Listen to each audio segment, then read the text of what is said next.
Scorpions, plus de 100 millions d'albums vendus dans le monde, un des plus grands groupes de hard rock, avec des titres comme Still Loving You en 1984. Le Scorpion, c'est un groupe que j'ai découvert très tôt grâce à ma mère, dès l'adolescence, et que je suis toujours aujourd'hui, tant d'années après.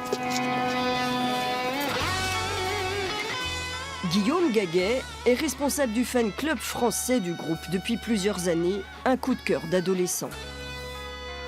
Au collège, donc, notre professeur d'anglais nous avait demandé de rédiger une rédaction courte sur le sujet de notre choix.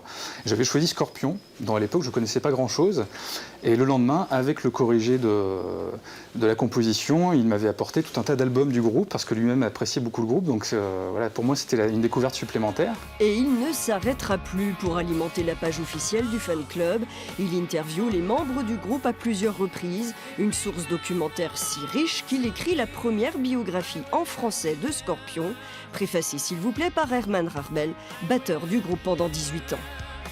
J'ai eu l'aide de certains collectionneurs qui m'ont aidé à être vraiment précis sur ces dates-là. Et puis après, effectivement, ça a été un travail un peu d'investigation chronologique.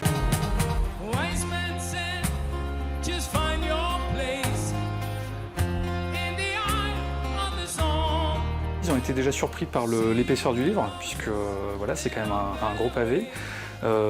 Effectivement, c'est le premier ouvrage de cette teneur-là qui leur est consacré, que ce soit en langue française, mais aussi en langue anglaise. Il y a assez peu de livres qui ont vraiment à cœur de retracer toute leur carrière, en insistant aussi bien sur leur âge d'or que sur leur activité les plus récentes.